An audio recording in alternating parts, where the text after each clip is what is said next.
Namo tassa bhagavato arahato sama sambuddhassa. Namo tassa bhagavato arahato sama sambuddhassa. Namo tassa bhagavato arahato sama sambuddhassa. Kalena dhamma sakkaca etam manggalamuttamang. Membahas dhamma pada saat yang sesuai, itulah berkah utama. Yang saya hormati Rama Ramani, anggota Magabudi, terutama wilayah Banten. Yang saya hormati pula Bapak Ibu, saudara-saudari sekalian yang turut hadir dalam acara Bedah Sutta malam hari ini melalui Zoom Cerdas Magabudi. Selamat malam semuanya, terpujilah Sang Buddha, Namo Buddhaya. Namo Buddhaya. Ya, terima kasih kepada sekali lagi Rama Pandita Madya Weniwu yang menjadi moderator pada malam hari ini, dan ini bagi saya merupakan hal yang luar biasa karena seperti tadi telah disampaikan juga oleh moderator kita bahwa sebenarnya kita berdua sudah kenal lama melalui media sosial. Bahkan ketika saya masih berada di Sri Lanka sudah kenal, karena kita sering kontak-kontak, dan di bagian chat di Dhammacita juga kita dulu kadang-kadang sering mengadakan diskusi, sehingga sudah kenal lama. Dan dalam kesan saya memang moderator kita ini orang luar biasa. Ya, dari Dhammacita kita bisa mendapatkan berbagai macam hal yang baik, yang intinya adalah Dhammacita ini salah satu lembaga yang memberikan support kepada pelestarian Buddha Dhamma, terutama di Indonesia. Ini sangat luar biasa karena foundernya berada di sini dan memoderatori acara malam hari ini. Bapak Ibu saudara-saudari sekalian, seperti yang telah disampaikan bahwa malam ini kita akan membedah sutta, ya, satu sutta yang terdapat di dalam Majjhima Nikaya bernama Sappurisa Sutta. Nah, sebenarnya awal saya diminta oleh Rama Iwan Kurnia, bahwasanya saya tanya, ini yang dimaksud Sappurisa Sutta itu yang sutta yang mana? Karena saya melihat bahwa sebenarnya banyak sutta dengan nama yang sama. Ya, tidak banyak, tapi ada beberapa sutta dengan nama yang sama yang tidak hanya di dalam Majjhima Nikaya. Nah, kemudian dikatakan, oh ini dikasih linknya, link Dhammacita juga, yang akan dibahas adalah yaitu Sappurisa Sutta yang terdapat dalam Majjhima Nikaya. Dan juga perlu kita ketahui bahwa seperti yang tadi saya sampaikan, nah, Sappurisa Sutta ini ada di dalam nikaya lain, terutama di dalam Anguttara Nikaya, dengan isi yang berbeda. Nah, sebagai contoh di dalam yaitu Atthakkanipata, yaitu Anguttara Nikaya bagian 8, nah di sana juga ada Sappurisa Sutta. Nah, di sana kita melihat bahwa Sang Buddha memberikan yaitu satu khutbah yang mengungkap bagaimana seseorang bisa dikatakan sebagai Sappurisa. Nah, arti dari Sappurisa sendiri adalah orang baik. Ya, Sappurisa adalah orang baik. Terkadang diidentikan dengan orang bijaksana pandita. Nah, jadi pandita itu adalah orang bijaksana, orang intelijen, bijaksana. Nah, ini di dalam khutbah-khutbah dan juga dalam kitab komentar juga sering konotasikan atau diidentikan dengan yaitu pandita, ya, orang bijak, orang baik. Nah, di sana dalam Sappurisa Sutta dalam yaitu Atthakkanipata kita menemukan sutta tersebut diberikan Sang Buddha kepada terutama untuk berumah tangga. Mengapa? Karena di sutta tersebut Sang Buddha memberikan penjelasan bahwa seseorang dikatakan sebagai Sappurisa, orang yang baik, kalau hidupnya itu adalah untuk apa? Untuk manfaat, kesejahteraan, dan juga kebahagiaan bagi 8 kelompok manusia. Nah, jadi ataya, hitaya, sukaya bagi 8 kelompok manusia, yaitu untuk orang tua, anak istri, para pekerja karyawan. Nah, ini kan sudah jelas. Ini adalah untuk berumah tangga.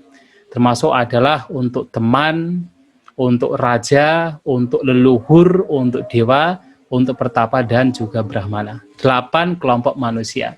Nah, kalau hidupnya adalah untuk kebahagiaan mereka, untuk kesejahteraan dan juga manfaat bagi mereka, maka dikatakan sebagai sakpurisa, orang bijak. Nah, sementara dalam sutta lain, dalam terutama Pancaka Niwata, nah Anguttara Nikaya juga, tetapi bagian kelima, nah di sini hampir sama isinya. Hanya saja dalam Pancaka Niwata ini, sakpurisa di sana, orang bijak di sana, orang baik di sana adalah ketika orang tersebut atau seseorang melakukan yang tadi adalah ya hidup demi kebahagiaan, manfaat, kesejahteraan untuk 5 kelompok manusia. Nah, kalau tadi 8, ini 5, jadi dikurangi. Ya memang kalau kita melihat dari sutanya, ya memang dari 5 dulu kemudian ke 8. Yang 5 kelompok itu sebenarnya telah disebutkan di dalam Atthaka Nipata. Nah, jadi Atthaka Nipata ada 8 dikurangi 3.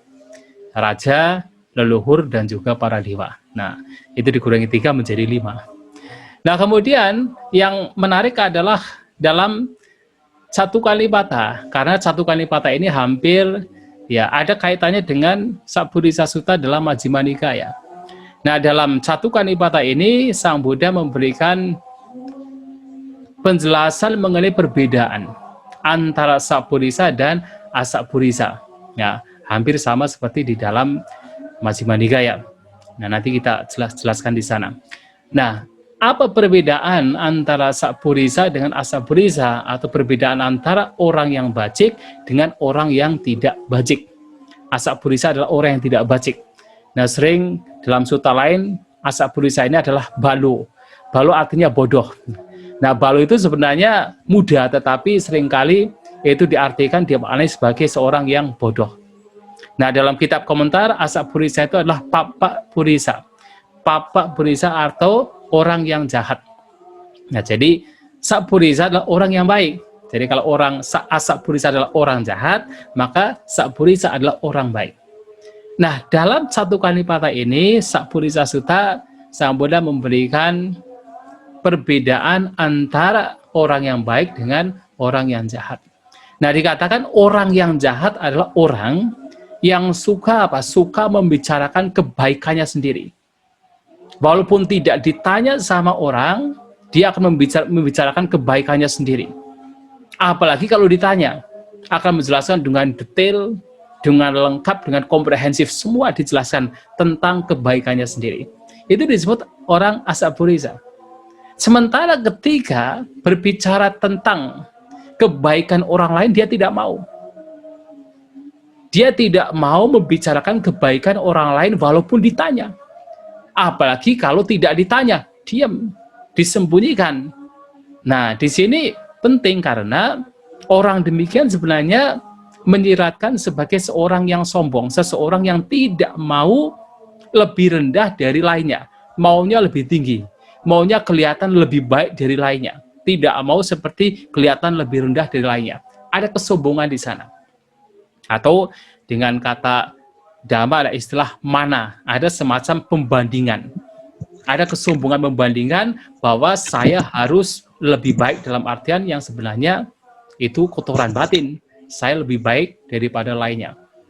Nah, sementara berbeda dengan orang yang Sakpurisa atau orang yang baik. Nah, orang yang baik ini adalah orang yang ketika berbicara tentang orang lain, dia itu akan berbicara tentang kebaikan orang lain. Walaupun tidak ditanya, dia suka berbicara tentang hal yang baik, hal yang bajik yang ada pada orang lain. Apalagi kalau ditanya, wah dia akan menjelaskan dengan detail tentang kebajikan-kebajikan orang lain. Tetapi tentang kebajikan dia sendiri, dia berusaha menyembunyikan. Walaupun ditanya, berusaha untuk menyembunyikan. Nah, ini adalah kualitas dari orang yang bajik. Jadi kalau orang bajik ini berkaitan dengan orang lain, nah itu selalu berbicara hal yang baik.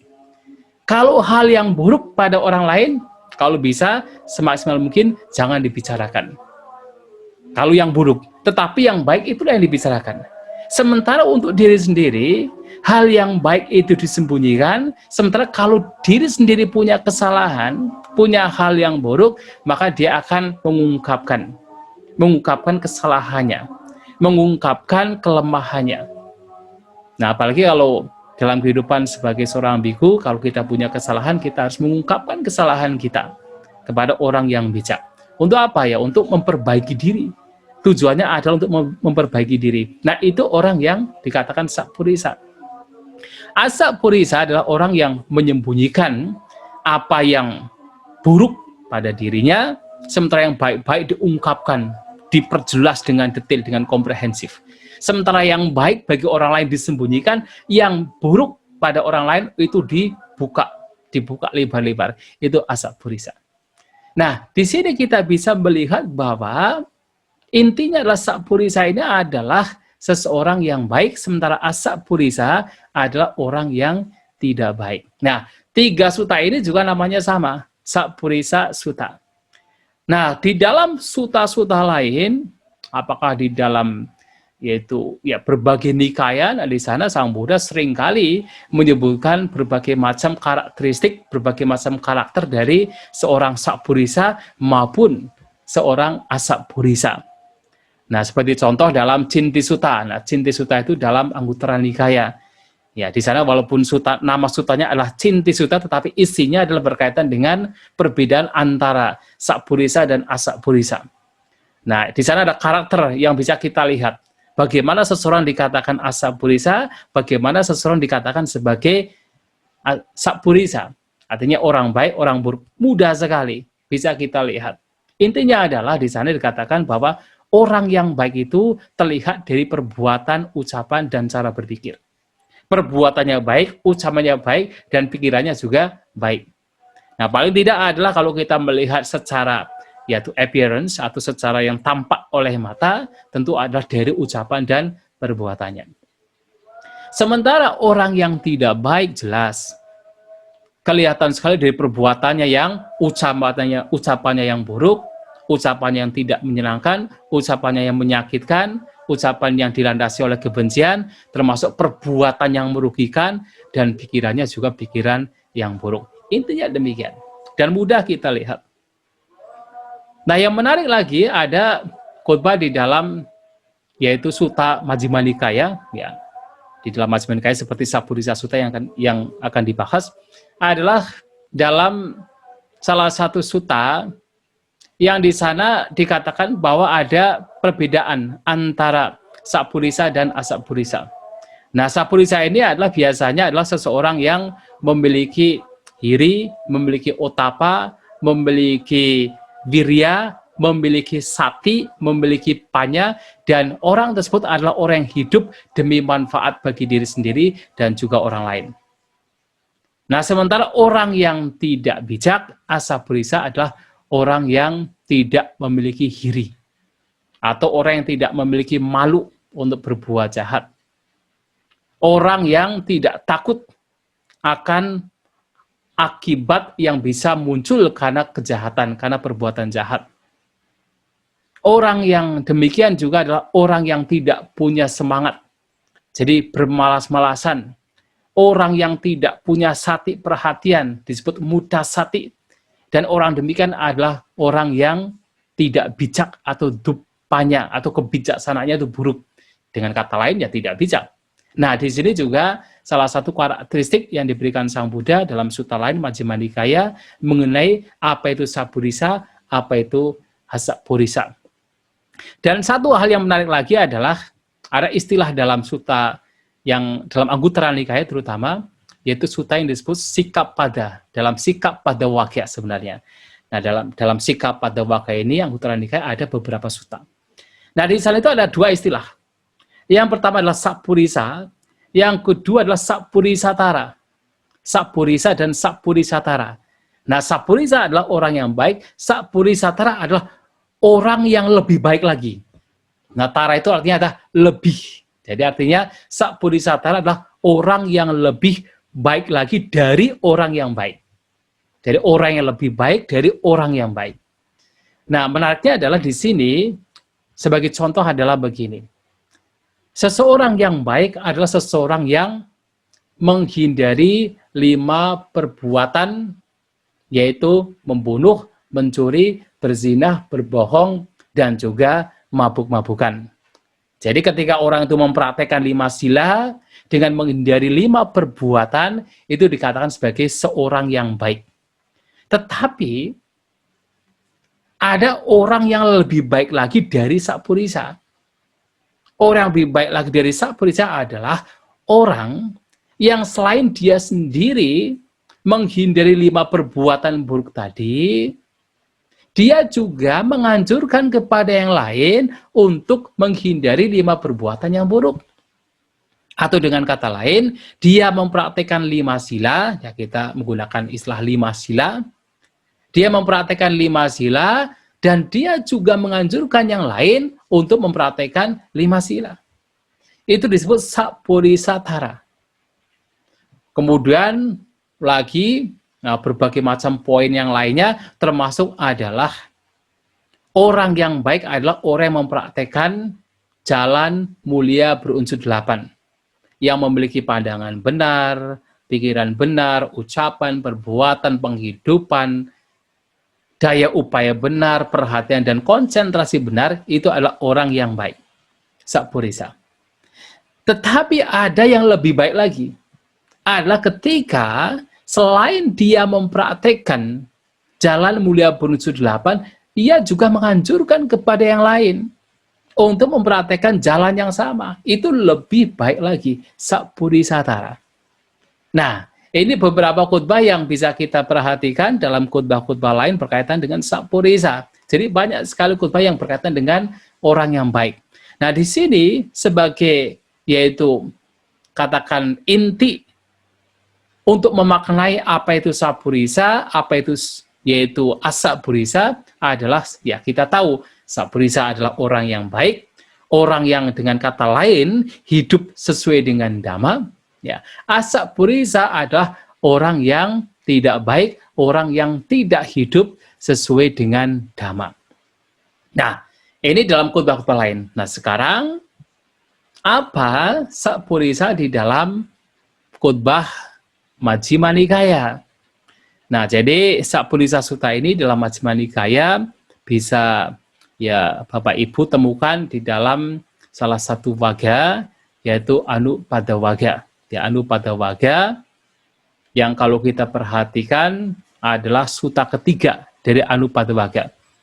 Nah, dengan kata lain juga, Sakpurisa Sutta ini merupakan sutta ke-113 dari 152 sutta yang terdapat dalam Majjhima Nikaya. Jadi yang ke-113 dalam Anupadavaga, sutta yang ketiga.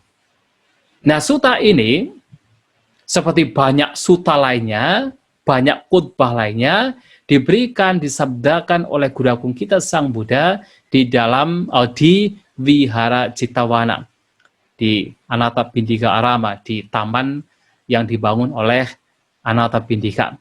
Nah, sutta ini kalau kita bandingkan dengan beberapa sutta lainnya yang tadi saya sampaikan, terutama di dalam Addhaka Nipata dan juga Pancaka Nipata.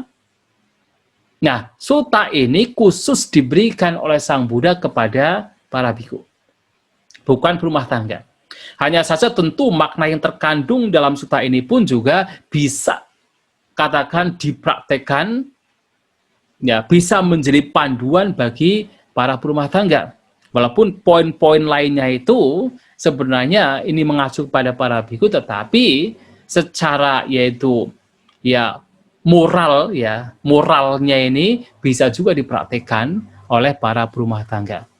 Nah, dalam sutta ini Sang Buddha juga memberikan perbedaan, ya Sakpurisa Sutta ini memberikan perbedaan antara Sakpurisa dan Asakpurisa, terutama memberikan penjelasan mengenai watak atau karakter dari mereka yang bijak dan mereka yang tidak bijak, atau mereka yang sakpurisa dan mereka yang asakpurisa.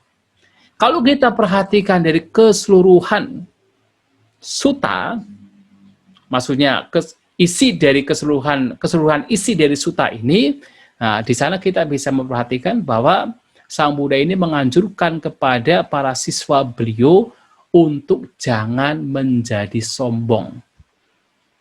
Hanya dengan memperoleh hal tertentu, dari yang paling duniawi sampai yang spiritual sekalipun, jangan sampai menjadi sombong. Sombong dalam artian jangan sampai mengagungkan diri sendiri, kemudian merendahkan orang lain, merendahkan yang lain. Itu intinya. Mengapa? Karena tentu dalam ajaran Buddha kita tahu bahwa praktek dhamma yang diajarkan oleh Sang Buddha adalah demi apa? Demi melenyapkan duka penderitaan. Nah, untuk melenyapkan duka penderitaan, seseorang harus melenyapkan sebab penderitaan. Yang mana sebab penderitaan tidak lain adalah kotoran batin. Salah satu kotoran batin tidak lain adalah kesombongan, arogansi. Atau dengan istilah yang lebih luas lagi adalah mana atau pembandingan. Membanding-bandingkan, yang salah satunya adalah membandingkan bahwa saya lebih tinggi dari lainnya. Nah, membanding-bandingkan, menganggap saya lebih tinggi dari lainnya itu salah satu kotoran batin yang membuat manusia, makhluk terus terperangkap di dalam tumimbal lahir. Dan memang mana ini akan dihancurkan ketika seseorang dihancurkan secara total, itu ketika seseorang mencapai kesucian arahat. Ya, anagami, sakadagami, sotapanna masih memiliki, tetapi tentu ya katakan kuantitas mana mereka sangat-sangat rendah atau sangat-sangat kecil dibandingkan mana bagi ya manusia awam atau bagi seorang puthujana. Nah, sehingga di sini membanding-bandingkan diri sendiri dengan lainnya, bahwa kita lebih baik dari lainnya, itu oleh Sang Buddha sangat yaitu ditekankan untuk dilenyapkan. Nah, di sini dalam Sappurisa Sutta, nah, Sang Buddha mengatakan bahwa watak atau karakter, jadi ada istilah Sappurisa Dhamma, Asappurisa Dhamma. Dhamma di sini mengacu pada watak atau karakter dari orang bacik dan orang yang tidak bacik. Nah, watak atau karakter bagi orang yang tidak bacik, orang yang tidak baik atau asappurisa adalah kalau ia menjadi, karena di sini kan dikhutbahkan kepada para biku, kalau ia menjadi seorang biku ditabis sebagai seorang biku berasal dari keluarga yang tinggi atau ucak kula, jadi ada istilah ucak kula, keluarga yang tinggi. Ya, ucak itu tinggi, kula itu keluarga. Jadi kalau kita kan menggunakan istilah keluarga, itu dari kata kula waga. Kula itu adalah family, keluarga, waga itu warga, kelompok, ya, keluarga. Dari keluarga yang tinggi, uca dalam kitab komentar dikatakan mengacu pada Katya atau Brahmana. Dari keluarga bangsawan atau keluarga Brahmana. Kemudian dia mengagungkan, mengunggulkan dirinya sendiri dan merendahkan yang lain. Jadi atanu kang seti, ya, jadi atanu kang seti parang wambeti. Dia mengagungkan, mengunggulkan diri sendiri dan merendahkan yang lain. Mentang-mentang ia menjadi seorang biku dari keluarga yang tinggi. Nah, di sini Sang Buddha mengatakan ini adalah watak karakter orang yang tidak baik. Mengagung-agungkan diri sendiri dari keluarga yang tinggi, sementara yang lain itu dari keluarga rendah. Nah, kemungkinan sekali Sang Buddha ini menyampaikan hal ini karena memang pada waktu itu, pada zaman beliau, memang banyak sekali bante, banyak sekali biku yang memang mereka itu menjadi biku dari keluarga yang tinggi, dari keluarga bangsawan. termasuk dari keluarga para Brahmana itu banyak sekali. Kalau kita perhatikan coba, Sang Buddha sendiri dari keluarga bangsawan. Kemudian juga Pangeran Nanda, Rahula. Termasuk ketika Sang Buddha berhasil melerai, ya dikatakan berhasil melerai, yaitu suku Kolya dan Sakya, yang mereka itu sedang memperebutkan sungai, ya sungai-sungai yang dijadikan sebagai yaitu irigasi oleh mereka. Nah, kemudian ada 500 orang dari Kolya dan Sakya yang semuanya adalah bangsawan. Dan mereka itu menjadi biku. Dan juga mantan istri mereka yang terdiri dari 500 juga menjadi bikuni. Nah, sehingga dari banyaknya kaum bangsawan dan juga banyak Brahmana yang juga menjadi biku, maka Sang Buddha memberikan reminding bahwa jangan sampai hanya karena berasal dari keluarga yang tinggi, apakah bangsawan atau Brahmana, kemudian menyombongkan diri sendiri, mengagungkan diri sendiri, oh saya berasal dari keluarga Brahmana, dari keluarga bangsawan, dari keluarga tinggi, sementara yang lain dari keluarga rendah. Nah, itu karakter orang yang tidak bijak, orang yang tidak baik. Tetapi orang yang baik, Sapurisa, watak karakter orang yang baik adalah dia berpikir bahwasanya hancurnya loba, dosa, dan moha itu bukan disebabkan karena berasal dari keluarga yang tinggi. Jadi bukan karena berasal dari keluarga yang tinggi, kemudian seseorang bisa loba dambang wa parikayang gacati, dosa dambang wa parikayang gacati, dan juga moha dambang wa parikayang gacati. Bisa menghancurkan loba, dosa, dan moha. Tidak demikian. Tentu orang demikian tahu bahwa ya, untuk menghancurkan loba, dosa, moha adalah dengan mempraktekkan dhamma, bukan mengagung-agungkan, oh saya berasal dari keluarga yang tinggi. Nah, orang yang tahu demikian, orang yang bijak demikian, orang yang baik demikian, akan berpikir bahwa bukan karena dari keluarga yang tinggi, loba, dosa, moha dan bisa dihancurkan. Tetapi walaupun seseorang itu berasal dari keluarga yang bukan tinggi, kalau dia mempraktekkan dhamma dengan baik, mengikuti dhamma dengan baik, hidup sesuai dengan dhamma, dhammanu dhamma padipano, samici padipano, anu dhammacari. Ya, jadi ketika seseorang itu ya katakan mengikuti dhamma, mempraktekkan dhamma dengan baik dan hidup sesuai dengan dhamma, orang demikian akan dipuji karena hal itu. Nah, mengingat hal itu, maka seseorang kemudian tidak mengagungkan diri sendiri atau kemudian merendahkan yang lain. Nah, kita melihat pada zaman Sang Buddha juga ada beberapa orang yang walaupun dia dari keluarga bukan tinggi, tetapi dengan praktek yang baik, yang serius, yang intensif, ya mereka ternyata bisa mencapai kesucian. Ya, salah satunya adalah Bhante Upali. Ya, Bhante Upali ini kan dikatakan sebagai seseorang yang hidupnya sebagai tukang cukur, ya, tukang cukur di kerajaan Kapilawastu. Nah, tetapi menjadi biku, mempraktekkan dhamma dengan baik, mencapai kesucian arahanta. Bahkan beliau juga salah satu murid yang terunggul, terutama terunggul di dalam yaitu pemahaman tentang vinaya sebagai vinaya dhara. Nah, di sini kita bisa melihat bukan karena keluarga tinggi, kemudian kekotoran batin sebagai penyebab seseorang terus dilahirkan di alam tumba lahir, alam sangsara, itu bisa dihancurkan. Nah, demikian pula, orang yang tidak baik biasanya berpikir, wah saya itu dari keluarga kaya, ya, dari keluarga besar, ya, pertama dari keluarga besar Mahakula. Nah, keluarga besar di sini dalam kitab komentar bisa dari keluarga bangsawan, dari keluarga Brahmana, atau dari keluarga Waisa. Jadi kalau di India itu ada 4 kasta.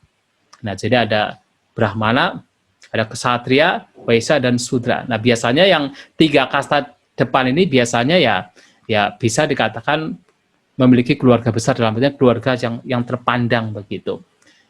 Nah, seperti misalnya seperti Anathapindika sendiri, walaupun ia bukan dari keluarga Brahmana, bukan dari keluarga kesatria, tetapi dari keluarga Vaisya, tetapi kaya raya, sebagai seorang banker, sebagai seorang seti, seorang jutawan.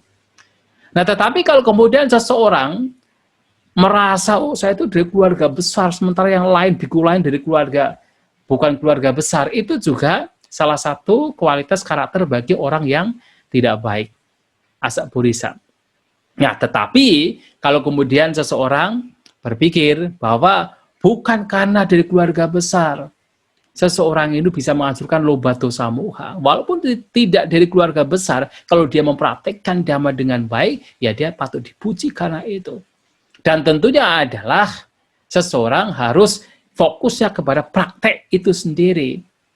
Tidak kemudian mengagungkan diri sendiri, kemudian merendahkan orang lain. Nah, demikian pula karakter orang yang tidak baik di sini kalau saya hitung itu ada 26 ya, ada 26. Yang awal-awal ini Sang Buddha memberikan berbagai macam, yaitu orang-orang yang menjadi sombong hanya karena apa? Karena materi. Nah, materi di sini ya seperti tadi, karena merasa dari keluarga yang tinggi atau keluarga yang terpandang, keluarga yang tadi bangsawan atau brahmana, atau dari keluarga besar, termasuk adalah merasa dirinya itu dari keluarga yang banyak mempunyai harta. Ya, dari keluarga yang banyak memiliki harta, maha boga gula, ya, maha boga gula. Maha boga itu artinya harta benda, maha itu banyak, besar. Keluarga memiliki banyak harta. Nah, menyombongkan demikian juga tidak baik. Sementara orang yang bijak akan berpikir bukan karena hartanya yang banyak kemudian loba dosa moha bisa hancur, tetapi karena praktek dhamma itu sendiri. Dengan praktek dhamma dengan baik, loba dosa moha, ya, keserakahan, kebencian, dan juga kebodohan itu bisa hancur. Maka tidak menyombongkan diri sendiri. Termasuk orang kalau kemudian merasa dirinya itu dari keluarga yang mempunyai banyak harta benda yang berharga. Jadi ada istilah ulara boga gula. Nah, ulara di sini di dalam kitab komentar mengacu kepada ulara boga, mengacu kepada orang-orang yang memiliki banyak harta berupa seperti emas dan perak. Artinya harta benda yang berharga demikian. Wah, merasa saya itu orang kaya. Kemudian yang lain itu orang-orang miskin, orang yang tidak punya kekayaan. Nah, itu juga karakter dari orang yang tidak baik. Sementara orang yang baik ya tidak berpikir demikian. Tetap memegang bahwa praktek dhamma itulah yang membawa kepada hancurnya loba, dosa, dan moha. Bahkan ketika mengagung-agungkan diri sendiri, mengunggulkan diri sendiri, sementara yang lain itu tidak baik, sementara yang lain itu rendah, itu malahan bukannya seseorang ini akan melenyapkan kotoran batin, malahan akan menambah kotoran batin. Bukannya seseorang akan terbebas dari duka penderitaan, malahan akan menambah penderitaan, menambah duka penderitaan. Nah, sehingga orang yang bijak, sakpurisa, adalah orang yang fokusnya hanya kepada praktek dhamma. Dhamma nu dhamma patipano, samici padipano anu dhammacari. Nah, hanya fokus kepada yaitu praktek dhamma itu sendiri. Nah, juga ada juga orang, terutama para banti, ya terutama biku. Kemudian ada juga kemudian setelah menjadi biku, kemudian dia menjadi apa? Nyato yasasi. Nah, nyato artinya dikenal. Yasasi menjadi masyhur, merasa dirinya dikenal, merasa dirinya masyhur. Nah, kemudian mengunggulkan diri sendiri dan merendahkan yang lain.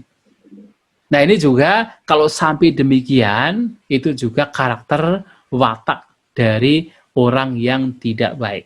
Sementara orang yang baik akan berpikir, bukan karena terkenal, bukan karena masyhur, kotoran batin ini akan dihancurkan, loba dosa moha ini akan dihancurkan, tetapi karena praktek dhamma itu sendiri.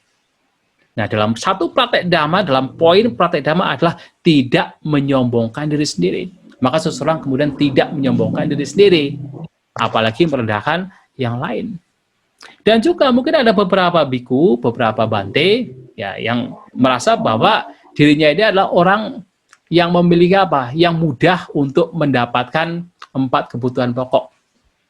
Apakah jubah, makanan, tempat tinggal, atau obat-obatan. Wah, merasa dirinya itu mudah mendapatkan 4 kebutuhan pokok, kemudian mengagungkan diri sendiri, mengunggulkan diri sendiri, merendahkan yang lain. Wah, saya ini loh mendapatkan banyak kebutuhan pokok, sementara yang lain itu sulit, susah, paceklik, misalnya begitu. Nah, orang demikian juga adalah orang yang wataknya tidak baik. Orang yang kualitas batinnya tidak baik. Dia adalah asabulisa. Tetapi orang yang bijak, orang yang baik, sabulisa akan berpikir bukan karena memperoleh banyak, yaitu kebutuhan pokok, kemudian loba dosa moha akan dihancurkan, tetapi karena praktek dhamma. Nah, ini juga mengingatkan ada satu khutbah yang diberikan oleh Sang Buddha mengenai bahwasanya kalau ada seseorang yang ketika berdiam di satu tempat, kemudian mendapatkan kebutuhan pokok dengan mudah, tetapi kalau batinnya tidak berkembang di tempat tersebut, maka orang demikian justru harus meninggalkan tempat tersebut. Artinya, seorang biku demikian harus meninggalkan tempat tersebut. Walaupun kebutuhan pokok terpenuhi dengan baik, tetapi kalau batinnya tidak berkembang, maka harus meninggalkan tempat tersebut. Nah, sementara, misalnya, hidup di tempat tertentu, tetapi sulit mendapatkan kebutuhan pokok. Sulit. Tetapi batinnya berkembang. Maka dia harus berpikir bahwa saya mempraktikkan dhamma, menjadi seorang bhante, seorang biku, itu bukan untuk apa? Mencari makanan. Bukan untuk mendapatkan kebutuhan pokok. Tetapi adalah untuk mengembangkan batin, maka dia bertahan di situ. Dengan pikiran demikian. Nah, tetapi, misalnya, tinggal di suatu tempat, mendapatkan 4 kebutuhan pokok dengan mudah. Dan batinnya juga berkembang. Nah, Sang Buddha menganjurkan, tetaplah tinggal di situ. Sampai meninggal. Nah, sehingga di sini intinya adalah, ya dalam praktek dhamma ini bukan masalah mendapatkan yaitu kebutuhan pokok terpenuhi, tetapi bagaimana batinnya berkembang atau tidak. Nah, orang yang bijak akan berpikir demikian, bukan karena kebutuhan pokok mendapatkan dengan mudah, kemudian loba dosa moha akan dihancurkan, tetapi dengan praktek dhamma itu sendiri. Nah, orang demikian akan fokus dengan praktek dhamma, tidak mengagungkan diri sendiri, apalagi merendahkan yang lain. Nah, juga ada mungkin seseorang yang setelah belajar dhamma dengan baik, kemudian menjadi bahusuta. Bahusuta itu adalah orang yang berpengetahuan, bahusuta. Suta itu adalah orang yang mendengar, bahu itu banyak, orang yang sudah banyak mendengar. Ya, seorang bhante mungkin ya belajar banyak, kemudian menjadi berpengetahuan. Tetapi kalau kemudian dia berpikir, wah saya ini orang berpengetahuan, orang berpendidikan, yang lain itu tidak berpengetahuan, itu juga karakter kualitas dari orang yang tidak baik, asabulisa. Nah, sementara orang yang baik, ya sabulisa akan berpikir, bukan karena banyak pengetahuan, loba dosa moha ini akan dihancurkan, tetapi praktek dhamma itulah yang akan menghancurkan loba dosa moha. Nah, jadi ada satu ya cerita yang mungkin juga menjadi satu perhatian ini dalam kitab komentar, bahwasanya ada seorang bhante bernama Putila.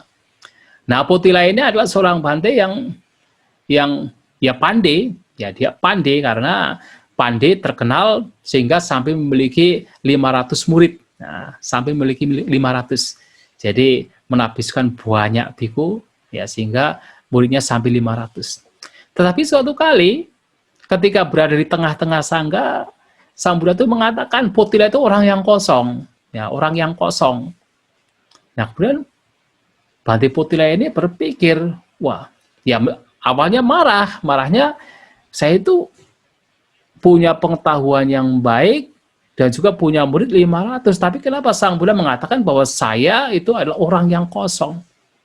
Nah, untungnya walaupun awalnya itu tidak nyaman, tidak enak, apalagi di tengah sangga, nah Bhante Putila ini berpikir, ya pasti ada sesuatu yang memang yang leks atau yang kurang pada saya. Kemudian berpikir, ya memang benar juga.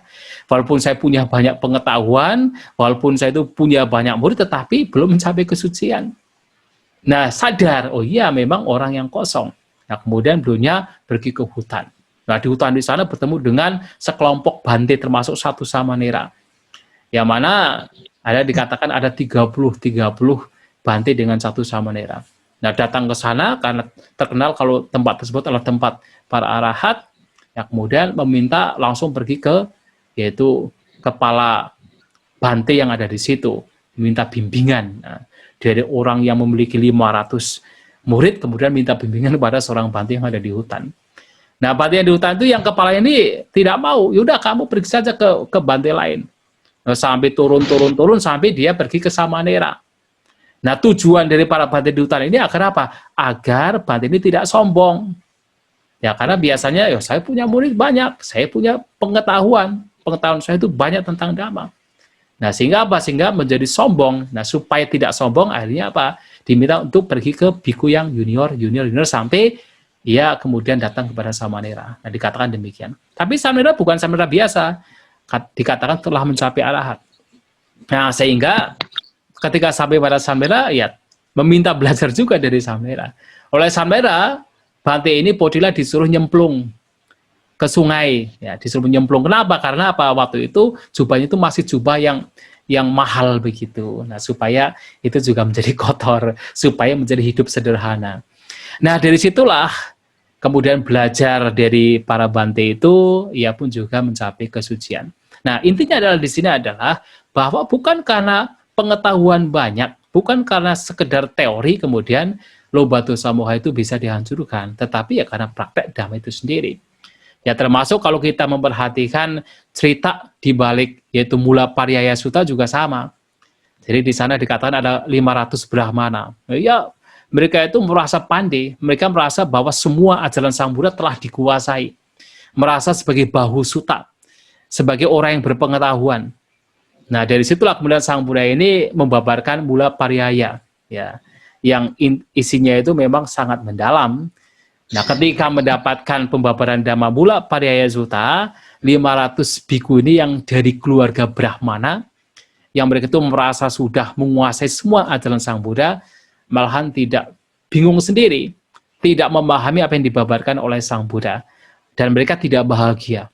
Jadi ini satu hal yang menarik, karena biasanya hampir di setiap sutta ini ketika Sang Buddha membabarkan Dhamma, pasti apa?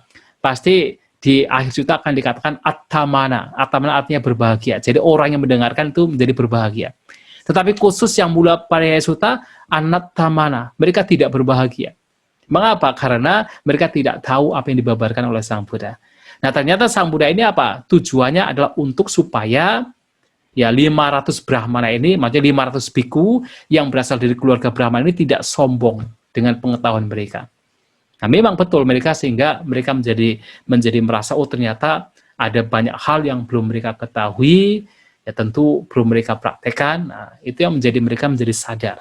Nah, di sini juga sama. Walaupun kita itu banyak pengetahuan, jangan sombong. Merasa banyak pengetahuan kemudian merendahkan yang lainnya. Dan itu bukan jalan, itu malahan kesombongan. Nah, itu sebagai bentuk kotoran batin. Kemudian juga Vinayadhara. Mungkin seseorang mempunyai katakan pemahaman tentang Vinaya sampai menjadi seorang Vinayadhara. Nah, Vinayadhara itu adalah yang katakan memiliki pemahaman tentang Vinaya dengan baik. Itu juga sama. Jangan sampai walaupun punya pemahaman tentang Vinaya yang baik kemudian menjadi sombong. Oh, saya lebih tahu daripada kalian. Saya tahu tapi mereka itu tidak tahu Vinaya. Merendahkan yang lainnya. Itu juga sama. Nah, orang yang baik adalah orang yang berpikir bahwa bukan karena mempunyai pemahaman banyak tentang Vinaya, Lobha Dosa Moha bisa dihancurkan. Tetapi praktek Dhamma itulah yang bisa menghancurkan Lobha Dosa Moha. Nah, salah satunya tentunya adalah dengan tidak menyombongkan diri sendiri dan juga merendahkan yang lain. Nah, ini adalah karakter orang yang baik. Nah, termasuk adalah seseorang yang mungkin seiring dengan waktu menjadi seorang biku atau Anda, ya para rumah tangga juga menjadi seorang Dhammakatika. Ya. Dhammakatika itu adalah seorang pembabar Dhamma.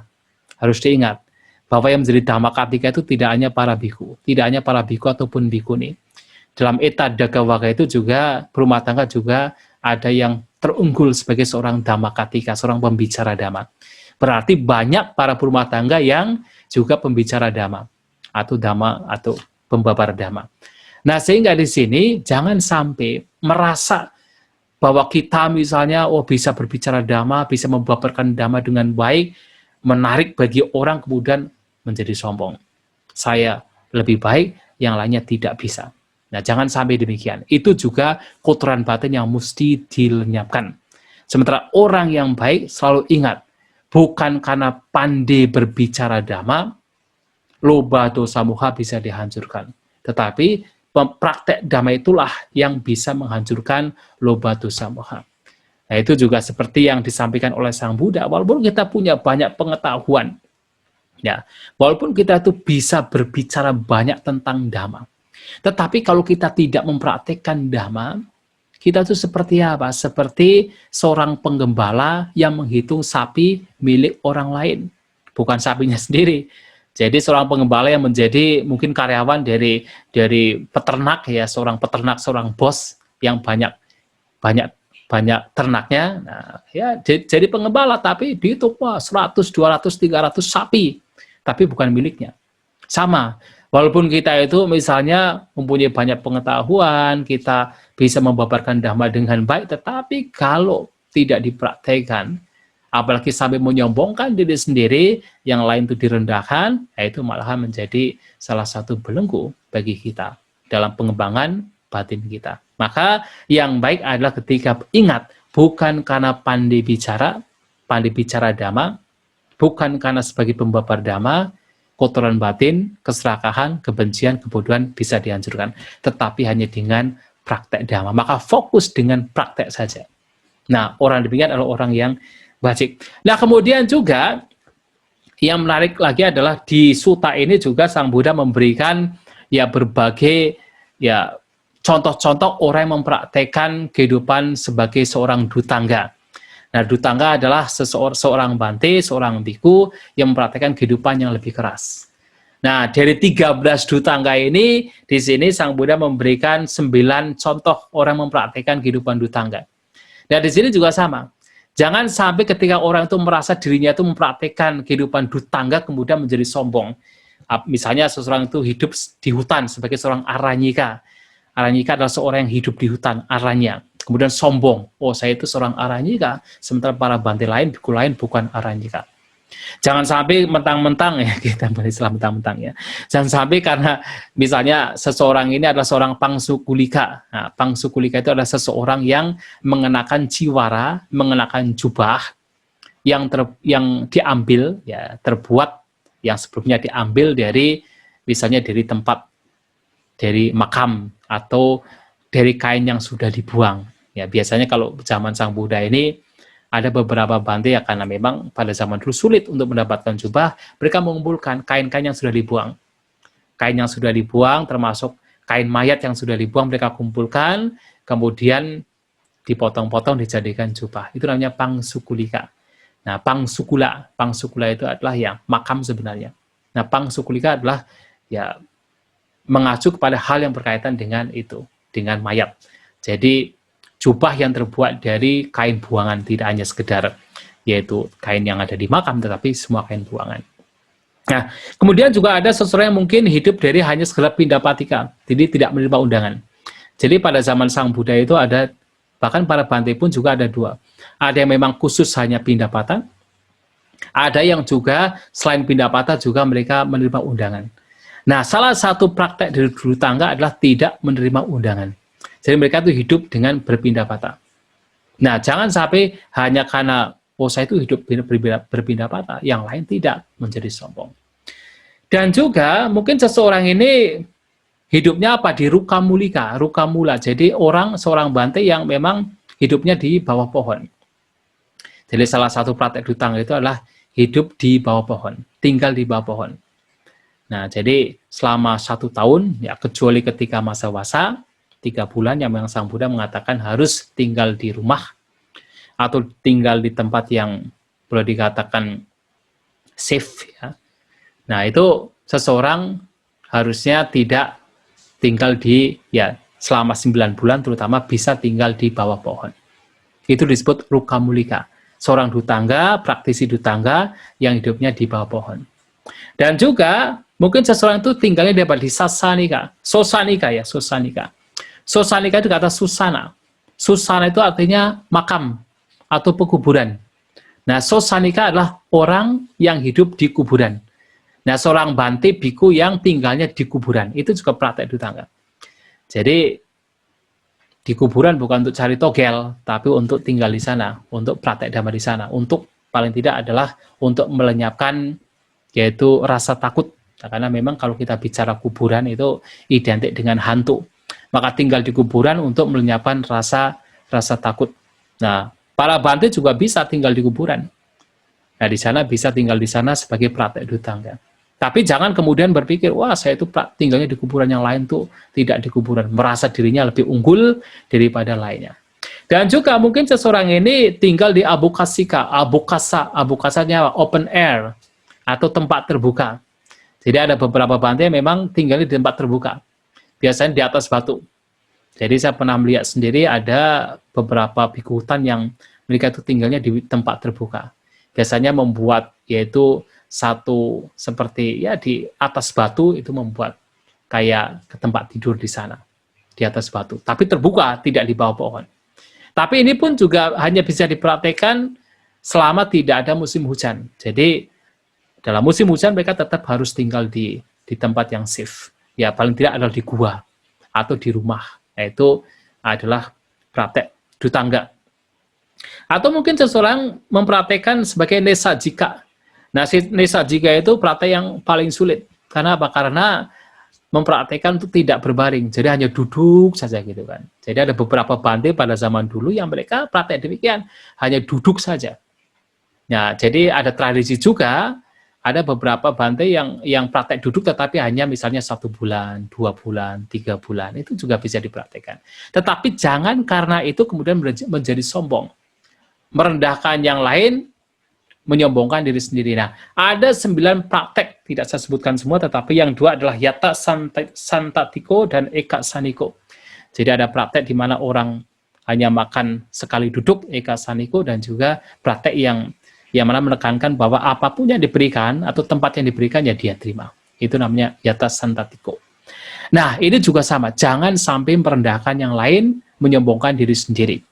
Malahan kalau kita melihat dari suta-suta lain seperti Golya Sutta, nah dalam satu suta namanya Golya Sutta, nah diberikan oleh Bhante Sariputta. Nah di sana malahan Bhante Sariputta itu mengatakan kalau seseorang tinggalnya di hutan, katakan seorang Bhante tinggalnya di hutan, tetapi malahan perilakunya buruk, banyak keinginan, inginnya mengunggulkan diri sendiri, merendahkan yang lain, kemudian tidak punya perhatian, dan juga tidak tahu ukuran dalam makan, bermalas-malasan dan sebagainya, bahkan kalau tidak mencapai apa-apa, nah dikatakan nanti sama orang lain akan dikatakan ini dia tuh ngapain saja di hutan, kok perilakunya seperti itu. Nah itu juga bisa terjadi.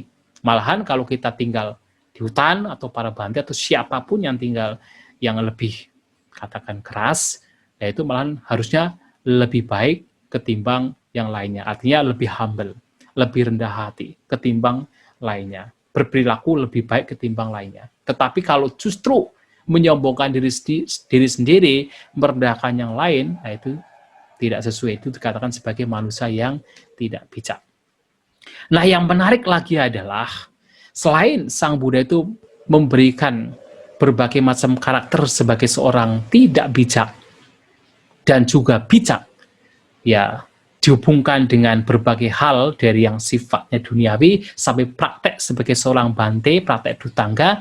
Sang Buddha juga menyebutkan di sini bahwa bahkan ketika seseorang mencapai tingkatan-tingkatan jana, apakah jana pertama, kedua, ketiga, keempat, ya catuta jana, dan bahkan ketika mencapai tingkatan konsentrasi yang lebih tinggi lagi, apakah akasancanayatana, winyanan canayatana, dan seterusnya sampai nevasanya nasanyayatana, jangan sampai kemudian seseorang menjadi sombong. Saya lebih tinggi, saya mencapai jana pertama, yang lain tidak mencapai jana yang pertama. Jadi mengagungkan diri sendiri, kemudian merendahkan yang lain. Itu juga Sang Buddha masih mengatakan orang demikian adalah orang asapurisa, orang yang berkarakter buruk, orang yang tidak baik. Walaupun sudah mencapai jana sekalipun, kalau sampai menyombongkan diri sendiri, merendahkan yang lain, itu juga termasuk sebagai asapurisa. Apalagi yang lain-lain, seperti yang tadi, merasa pandai, merasa sebagai seorang Dhammakattika, merasa terkenal, merasa praktek silanya lebih baik, menyombongkan diri sendiri, mengunggulkan diri sendiri dan juga merendahkan yang lain, wah itu juga asapurisa. Bahkan ketika mencapai jhana sekalipun juga demikian. Nah, Sang Buddha di sini memang ada sedikit perbedaan. Kalau sementara yang lain, yang tadi, dari praktek, karena latar belakang keluarga tinggi, bangsa penatuk keluarga Brahmana, sampai praktek Dutangga, Sang Buddha mengatakan ini bukan jalan untuk menghancurkan lobha dosa moha, bukan karena hal ini kemudian lobha dosa moha itu dihancurkan. Nah, di sini berkaitan dengan jhana, Sang Buddha tidak mengatakan demikian. Tetapi Sang Buddha mengatakan bahwasanya ketika seseorang mencapai jhana, seseorang harus berpikir. Bahwasanya dikatakan oleh Sang Buddha bahkan jhana tersebut harus dilihat sebagai apa? Sebagai, yaitu artinya ada istilah atammayata. Harus, intinya itu jangan memiliki tanha, jangan memiliki nafsu keinginan di dalam jhana. Itu dalam kitab komentar dikatakan atammayata itu adalah nitanha atau tanpa tanha. Dalam artian adalah jangan sampai memunculkan tanha di dalam jhana. Tentu jhana di sini sangat baik, sangat dianjurkan, harus dikembangkan. Tetapi kalau sampai memunculkan tanha, itu juga menjadi rintangan bagi seseorang dalam pengembangan batinnya. Ya, kita perhatikan bahwa di dalam khotbah-khotbah lain, Sang Buddha juga sering mengungkapkan, bahkan ketika seseorang mencapai jhana sekalipun, harus dilihat. Nah, jadi ada salah satu sutta, jadi bisa dilihat Mahamalunkyaya Sutta, ya, Malunkyaya Sutta.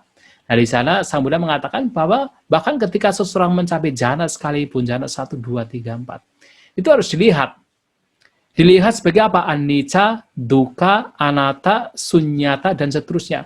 Harus dilihat sebagai tidak kekal, sebagai dukkha, sebagai tanpa diri, sebagai kosong, sebagai bukan milik, dan seterusnya. Harus dilihat demikian. Artinya jangan sampai memunculkan tanha, nafsu keinginan berkaitan dengan pencapaian jhana. Karena itu juga bagian dari kotoran batin. Apalagi dikatakan bahwa apapun seseorang yang pikirkan itu terkadang berbeda dari kenyataan. Nah, di sini ada istilah yaitu dalam sutta tersebut. Ya, dalam hal ini dikatakan bahwasanya biasanya orang kalau belum mencapai kesucian, nah itu mungkin merasa bahwa itu adalah pencapaian tertinggi, tetapi itu sebenarnya tidak. Karena apa? Karena umumnya apapun orang yang dipikirkan, ya ini waktunya sudah habis atau gimana? Ya, ya saya silakan Bante. Ya. Apapun yang seseorang pikirkan berkaitan dengan jhana, kemudian dikorelasikan dengan 5 gugusan, biasanya kan ketika kita itu mengalami sesuatu apapun itu termasuk pencapaian jhana pasti berkaitan dengan 5 gugusan. Itu selalu dikaitkan dengan apa? Dengan diri. Etang mama, esohamasmi, esome ata. Ini milikku, ini aku, ini diriku. Selalu demikian. Walaupun merasa seakan-akan itu sebagai sesuatu yang sudah tinggi sekalipun, tetapi akan ada kecenderungan ini milikku, ini aku, ini diriku.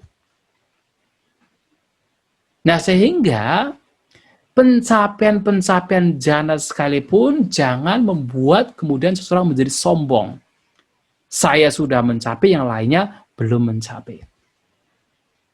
Nah, ada satu sutta lain yang juga ada korelasinya dengan hal ini, yaitu di dalam, yaitu Anuruddha. Jadi sutta yang ada dialog antara Bante Anuruddha dengan Bante Sariputta. Nah, di dalam Sangyutta Nikaya. Nah, suatu kali Bante Anuruddha ini mengatakan, pada waktu itu beliau belum mencapai kesucian arahat. Beliau mengatakan, saya ini loh, saya itu memiliki diwasaku, sebuah kemampuan yang melampaui manusia biasa. Saya juga memiliki perhatian, batin saya, jasmani saya juga menjadi tenang, dan seterusnya. Tetapi kok saya belum mencapai kesucian? Nah, saya belum mencapai, bukan kesucian, saya belum mencapai lenyapnya semua kotoran batin, kesucian arahanta. Nah, Bhante Sariputta mengatakan, Anuruddha, ketika engkau mengatakan, saya ini loh, memiliki dibacaku, di situ ada mana, ada pembandingan. Tanpa disadari di situ ada pembandingan. Mana? Membandingkan ketika saya mengatakan saya mencapai, saya memiliki dibacaku mata dewa. Ini ada semacam kecenderungan bahwa saya memiliki, yang lain tidak memiliki. Ada pembandingan, ada kesombongan di situ. Dan saya juga memiliki konsentrasi, memiliki perhatian, memiliki pasadi dan seterusnya. Nah, di situ Bhante Sariputta mengatakan itu adalah bentuk dari apa? Bentuk dari udaca, kegelisahan, ya, bentuk dari kegelisahan. Sementara ketika mengatakan bahwa tetapi kok saya tidak memiliki, tidak mencapai kesucian arahanta, atau saya belum terbebas dari semua kotoran batin. Ini dikatakan sebagai kukuca, seperti kekhawatiran. Nah, tiga hal ini tanpa disadari adalah kotoran batin. Ada mana pembandingan, yang di situ ada kesombongan, ada udaca, kegelisahan, dan juga ada kekhawatiran. Ini adalah kotoran batin yang mesti dilenyapkan. Nah, sehingga di sini kalau kita perhatikan, bahkan ketika seseorang mencapai pencapaian spiritualitas dalam Dhamma, kalau sampai merasa dirinya unggul, merendahkan yang lain, itu juga bagian dari apa? Kesombongan, bagian dari kotoran batin yang mesti dihancurkan. Maka di sini Sang Buddha menyebutkan bahwa jangan sampai menggugurkan diri sendiri ataupun merendahkan orang lain. Nah, bahkan ketika mencapai jhana itu sendiri, jangan sampai memunculkan tanha, ya. Attamayata itu dalam kitab komentar nitanha, jadi tidak memiliki ketagihan, tidak memiliki nafsu keinginan di situ. Ya, karena apa ya, sekali lagi itu pun juga bukan sebagai tujuan utama, walaupun baik. Termasuk yang tadi pun juga seperti praktek dutanga juga baik. Termasuk memiliki apa? Pemahaman bahusuta, memiliki pemahaman dhamma yang banyak, memiliki pemahaman vinaya yang banyak, itu baik. Tetapi jangan sampai dari hal-hal itu kemudian menjadi sombong. Ya, begitu kesombongan muncul, ya harus disadari bahwa ini bukan tujuan. Nah, baru kemudian ketika Sang Buddha berbicara tentang yang terakhir, yaitu mencapai sanya vedayita nirodha. Nah, di sini Sang Buddha memang tidak menyebutkan adanya sappurisa dan asapurisa, tetapi lebih kepada sappurisa. Mengapa? Karena di dalam sanya vedayita nirodha, jadi kalau seseorang mencapai Newa sanyana sanyayatana, landasan bukan persepsi dan bukan tanpa persepsi, dikembangkan terus sesuai dengan Dhamma, harus diingat sesuai dengan Dhamma, sesuai dengan ajaran Sang Buddha, maka membawa seseorang pada pencapaian sanya vedayita nirodha, lenyapnya persepsi dan perasaan. Nah, di sini tentu, Sang Buddha dalam hal ini tentu tidak berbicara tentang yaitu karakter orang yang tidak bacik, karena tidak mungkin seseorang yang mencapai sanya vedayita nirodha kemudian dia dikatakan mengukulkan diri sendiri kemudian merendahkan yang lain. Kenapa? Karena pencapaian ini biasanya mengacu kepada seseorang yang mencapai anagami ataupun seorang arahanta. Terutama dikatakan bahwa orang yang mencapai sanya vedayita nirodha ketika keluar dari pencapaian tersebut ada dua kemungkinan. Apakah mencapai kesucian anagami atau mencapai kesucian arahanta. Maka itu sudah sesuai dengan tujuan dari praktek Dhamma. Nah, sementara ketika belum mencapai ini, belum mencapai sanya vedayita nirodha, semua hal yang lain itu harus dilihat. Jangan sampai menjadi sombong karena pencapaian-pencapaian yang lain. Jangan sampai menjadi sombong. Nah, dikatakan bahwa ketika orang mencapai sanya vedayita nirodha, maka seseorang ini akan menghancurkan dengan kebijaksanaannya kotoran batin. Nah, asawa parikina honti. Jadi asawa itu dihancurkan. Nah, orang demikian dikatakan apa? Nak kinci manyati, nak kuhinci manyati, nak kenaci manyati. Nah, dia tidak mengidentifikasi dirinya dengan apapun. Nah, tidak mengidentifikasi dirinya di dalam apapun dan tidak mengidentifikasi dirinya manyati artinya berpikir sebenarnya, tapi ya di sini saya lebih kepada mengidentifikasi dirinya dengan apapun. Nah, artinya apa? Nah, dalam kitab komentar diperjelas lagi, artinya kalau dikatakan tidak mengidentifikasi dirinya dengan mengidentifikasi dirinya dengan apapun, artinya tidak berpikir-pikir ya tentang tiga bentuk pikiran berkaitan dengan pugala, berkaitan dengan individu yang tadi saya sebutkan, etang mama, esohamasmi, nak mesoata. Jadi tidak ada pemikiran ini milikku, ini aku, ini diriku. Dan dengan kata lain adalah tidak ada di situ tanha, mana, titik. Tidak ada nafsu kinan, ketagihan, tidak ada mana pembandingan, dan tidak ada titik pandangan. Nah, tanha, mana, titik ini mengacu pada tadi. Etang mama, esohamasmi, esomeata. Jadi, ketika mengatakan ini milikku, itu adalah tanha, ketagihan, nafsu keinginan. Ketika mengatakan ini aku, nah ini adalah mana pembandingan. Bisa aku lebih baik, aku lebih rendah, atau aku sejajar. Atau katakan esomeata, ini diriku, ini atmaku, ini adalah pandangan didik. Ya, bahwa ada diri. Apakah diri ini adalah di dalam tubuh kita, misalnya kalau kita berpikiran tentang tubuh jasmani, atau tubuh milik diri, atau diri di dalam tubuh, atau diri adalah tubuh itu sendiri. Nah, itu adalah pandangan. Hal itu tidak akan muncul. Tentu orang mencapai saja Bidayata Niruddha tidak akan muncul hal tersebut. Nah, apalagi kalau orang mencapai kesucian arahanta, ya tidak muncul tentang pandangan tentang hal tersebut. Dan juga nak kuhinci manyati, artinya dia itu tidak berpikir mengidentifikasi dirinya di dalam apapun. Nah, dalam kitab komentar artinya tidak mengidentifikasi dirinya di dalam apa? Apakah di dalam ya kama bawa, rupa bawa, atau arupa bawa. Jadi di dalam alam-alam apapun. Ya, di dalam alam-alam apapun. Tidak mengidentifikasi dirinya di dalam alam-alam apapun. Dan juga kenaci manyati. Nak kenaci manyati, dia tidak mengidentifikasi dirinya dengan apapun, dengan siapapun. Kena itu dengan siapapun. Tapi di dalam kitab komentar tidak hanya kena, tetapi termasuk waktuna. Waktuna artinya adalah objek. Ya, objek mati dengan objek apapun. Artinya tidak mengidentifikasi dirinya dengan siapapun atau dengan apapun. Ya, dengan apapun, apakah dengan objek-objek atau benda-benda mati. Ya, karena memang mana sudah tidak ada. Jadi persepsi tentang atat tidak ada. Orang demikian maka tidak mengidentifikasi dirinya dengan apapun atau siapapun. Nah, ini adalah puncak dari apa? Puncak dari lenyapnya kesombongan. Jadi kalau tadi yang atas-atas adalah kesombongan semua, saya lebih baik daripada lainnya, nah itu adalah kesombongan. Tetapi dalam latihannya ketika belum mencapai arahanta, ya tentunya adalah selalu melatih bahwa bukan karena hal inilah loba dosa moha bisa dihancurkan, tetapi dengan praktek dhamma itu sendiri. Nah, dalam sanya Bidayata Niruddha tentu kesombongan itu lenyap. Apalagi kalau as-sawa parikina honti.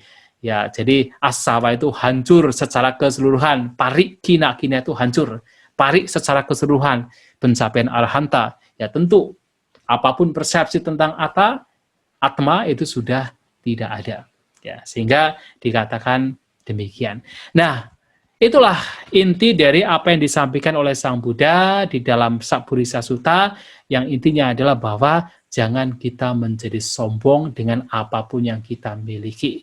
Karena sekali lagi, apapun hal yang sifatnya duniawi, bahkan non-duniawi sekalipun, kalau itu bukan nibbana, kalau itu bukan goalnya, itu artinya masih sifatnya adalah kondisi, itu masih berubah-ubah, sehingga menyombongkan diri sendiri lebih baik daripada lainnya, itu bisa malahan menimbulkan kotoran batin yang berlebihan, bisa mengganggu, merintangi seseorang dalam pencapaian ya pengembangan batin itu sendiri.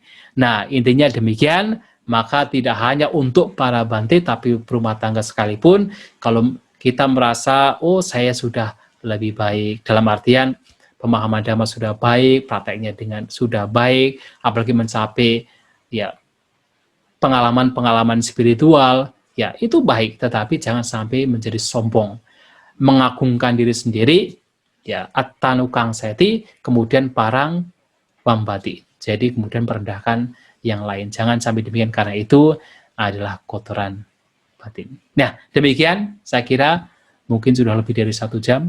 Nah, saya kembalikan kepada moderator. Terima kasih. Semoga apa yang saya sampaikan bisa dipahami dengan baik. Sabisata bhavantu sukhitata. Semoga semua makhluk berbahagia. Sadu, sadu, sadu.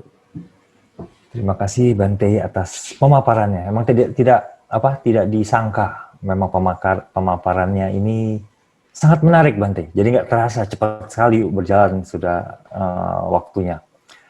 Tapi dari pemaparan tadi, mungkin banyak yang bertanya-tanya Bante. Bertanya, mungkin mereka ada yang dari peserta kita ingin mendengarkan penjelasan lebih jauh, khususnya untuk beberapa topik. Nah, kalau kita lihat sudah cukup banyak pertanyaan yang masuk, tetapi kita akan dahulukan bagi yang penanya yang langsung. Setelah penanya langsung, baru kita nanti kembali ke yang pertanyaan sudah masuk. Ketika ada yang resen lagi, nanti yang kita berikan kesempatan untuk bertanya lagi. Oke, yang pertama mungkin kita berikan kepada Bapak atau Ibu Dita Dhamma.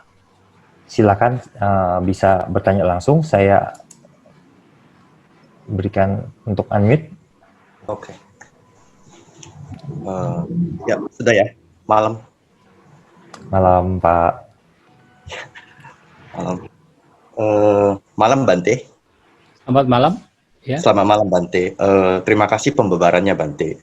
Saya mempersiapkan 2 pertanyaan. Satu, apakah bedanya mana dengan atimana, Bante? Mohon dijelaskan, karena ini mungkin kita lebih clear ya dalam hal ini ya. Terus apakah itu sama? Terus pertanyaan kedua adalah berkenan ini, Bante. Berapa pentingnya seorang upasaka-upasika mempelajari khotbah tentang bahaya kepada samana? Ada di sutta di Tripitaka itu yang berkenaan dengan beberapa itu. Saya ingat ada yang bagian Bante. Karena dan apa yang dapat kita lakukan sebagai umat Buddha untuk mengingatkan 4 hal bahaya ini kepada Bhikkhu Sangha. Cara bagaimanakah kita mengingatkan mereka berkenaan hal ini? Kita link dengan Sapurisa dengan versus Asapurisa Bhikkhu. Gitu loh, Bante. Terima kasih, Bante. Ya, terima kasih kepada saudara Tidak Tama. Untuk pertanyaan pertama, mana itu lebih kepada pembandingan. Membanding-bandingkan saya lebih tinggi, saya lebih rendah, atau saya sejajar. Jadi ada dualisme. Ada saya, ada yang lain. Saya lebih tinggi, atau lebih rendah, atau saya sejajar. Ada dualisme di sini. Sedangkan adimana ini adalah exaggeration. Artinya melebih-lebihkan. Misalnya apa? Sebuah pengalaman tertentu, misalnya mencapai pengalaman spiritual tertentu, kemudian berpikir, wah saya sudah mencapai sotapanna, misalnya begitu. Padahal belum mencapai, mungkin baru mencapai piti, kegiuran, mencapai pasadi, ketenangan, batin baru bebas dari 5 rintangan batin misalnya, merasa tenang, merasa damai sekali, kemudian dia dianggapnya sebagai apa? Pencapaian sotapanna, misalnya begitu. Padahal belum, itu artinya apa? Exaggerating. Adiman itu artinya apa? Exaggerating atau melebih-lebihkan sesuatu yang sebenarnya tidak. Itu bedanya di situ. Apakah di situ ada kesombongan? Bisa juga. Bisa juga ada kesombongan karena begitu melebih-lebihkan merasa dirinya lebih tinggi daripada lainnya. Nah, itu bisa menjadi bagian dari mana. Tetapi penjelasannya adalah berbeda. Begitu ya. Kemudian berkaitan dengan yang pertanyaan kedua itu ada 4 bahaya untuk para bhikkhu ya. Kalau tidak salah mungkin yang dimaksud adalah Cattuma Sutta ya. Cattuma Sutta. Ya, ada perumpamaan. Iya, betul. Itu Cattuma Sutta ya, dalam Cattuma Sutta. Nah, tentu ya dalam hal ini tentunya yang harus dilakukan ya katakan berumah tangga ingin mendukung bagi perkembangan para Bante ya tentunya misalnya apa salah satu bahayanya kan bahaya hiu ya, ikan hiu. Ikan itu adalah perumpamaan dari yaitu wanita gitu kan. Ya tentunya ya para perempuan ya kalau ingin melindungi para bantenya ya tentunya harus apa? Harus ya kalau ke vihara jangan mengenakan pakaian yang seksi misalnya begitu kan. Kemudian juga kalau bicara ya bicara pun juga harus betul-betul bicara tentang dhamma. Itu pun juga tidak berpanjang lebar. Misalnya begitu. Ataupun kalau bicara pun juga dengan banyak orang supaya tidak memunculkan hal-hal yang tidak baik. Itu salah satu hal yang bisa dilakukan. Kemudian misalnya kan ada hal lain lagi adalah misalnya seorang bante salah satu bahayanya adalah menjadi sombong ya. Nah, sombong di sini ya memang salah satu yang berkaitan dengan yaitu asapurisa. Nah, sombong merasa dirinya itu dari keluarga tinggi, keluarga besar dari brahmana misalnya dari kesatria bangsawan, kemudian sampai menjadi biku kok ada beberapa biku yang sebenarnya lebih muda secara umur, kemudian memberikan wejangan, oh kamu tidak boleh begini, tidak boleh begitu, ini tidak sesuai dengan vinaya, tidak sesuai dengan dhamma, misalnya begitu. Nah, kemudian ya orang-orang demikian kemudian merasa, oh ini anak kemarin sore, saya itu kalau sebelum jadi biku itu, dia itu anak saya, dia itu cucu saya, kok berani-beraninya kok memberikan wejangan pada saya, mengatur saya, nah itu kan kesombongan kan. Nah, itu juga, ini khusus para bantenya, para bikunya, ya tentu dalam hal itu, ya harus ingat bahwa walaupun dia junior, walaupun dia itu umurnya masih muda, kalau dia lebih bijaksana, dia lebih senior, dalam artian yaitu kebikuannya, ya kita harus patut untuk menerima nasihatnya, menerima wejangannya, jadi tidak sombong. Apalagi kalau itu berkaitan dengan hal yang baik. Jadi, ya itu sebenarnya, jadi khusus yang terutama adalah peran berumah tangga yang tadi ya, yaitu yang berkaitan dengan wanita. Yang lainnya sih ya itu masing-masing. Ya, begitu ya, Saudara Tidhatama. Kalau kita mengingatkan itu boleh ya, Bante? Atau apakah itu sopan atau tidak sopan ya? Ya, kalau memang itu melihat sendiri ya baik, kenapa tidak? Melihat sendiri ya tentu berumah tangga pun juga bisa mengingatkan dengan cara yang baik. Ya, dengan cara yang baik. Dengan cara yang tidak menyakitkan bagi pihak mungkin berumah tangga lainnya atau mungkin bagi para bikunya. Ya begitu bisa, kenapa tidak? Ya baik Bante, terima kasih. Satu. Oke, terima kasih atas pertanyaan dari Pak Ditadama. Kita sekarang akan kembali ke pertanyaan yang masuk ke panitia yang bisa nanti akan coba dibacakan oleh Pak Ardi. Silakan Pak Ardi.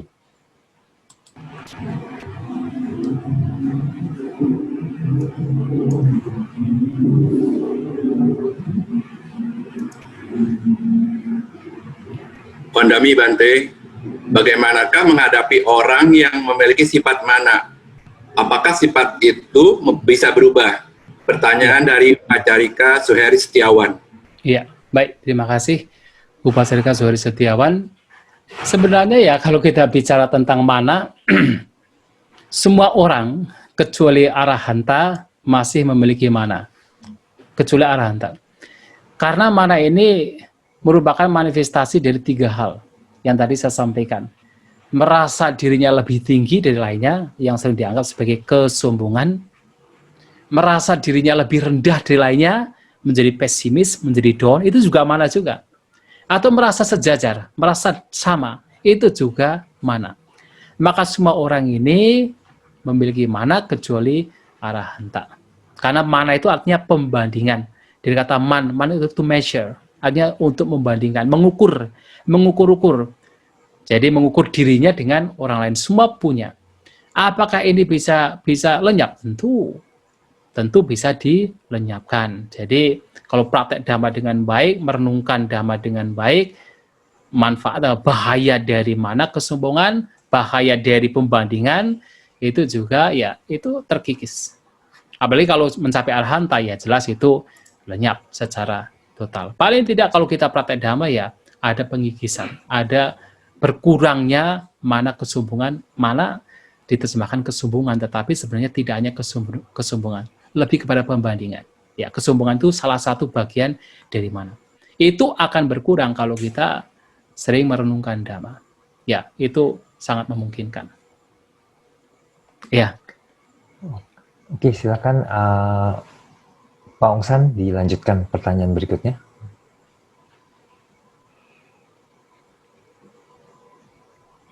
Ya, Wandami Bante, selamat malam. Saya ingin bertanya, karakter mana adalah membandingkan? Jika seseorang membandingkan dirinya sendiri sama atau lebih rendah dengan orang lain, apakah sikap rendah hati termasuk mana yang harus dihindarkan? Terima kasih Bante. Ya. Pertanyaan dari Upacarika Chandri Lianto. Ya. Kalau saya melihat sikap rendah hati itu berbeda dengan rendah diri. Ya, kalau rendah diri itu adalah mana? Bagian dari mana? Kalau rendah hati itu adalah kualitas yang baik. Yang salah satu kualitas yang justru harus dikembangkan. Seperti yang kita lihat di dalam Karanya Metta Sutta. Jadi beberapa kualitas yang mesti dikembangkan oleh mereka yang terampil dalam hal yang bermanfaat. Salah satunya adalah rendah hati. Nah, rendah hati itu adalah humble. Nah, jadi kalau man itu membanding-bandingkan. Nah, rendah diri itu membuat orang itu menjadi pesimis, ya, menjadi orang pesimis, menjadi orang down, menjadi orang itu menjadi kayak ya tidak baik secara kualitas batinnya. Tetapi kalau rendah hati justru membuat orang itu menjadi humble. Orang rendah hati itu bukan karena dia itu misalnya merasa dirinya lebih rendah dari orang lain, tetapi rendah hati itu adalah sebuah hal yang kualitas batin yang baik. Nah, itu berbeda. Maka rendah diri adalah kotoran batin, rendah hati malahan menjadi hal yang baik bagi seseorang dalam pengembangan batinnya. Ya, jadi ada perbedaan di situ. Ya, saya kira demikian supaya yang lain juga terjawab.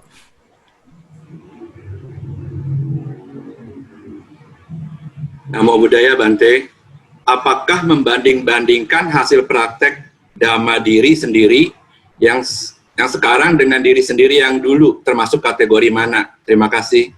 Ya. Pertanyaan dari Bapak Artaang. Ya, terima kasih kepada Bapak Artaang.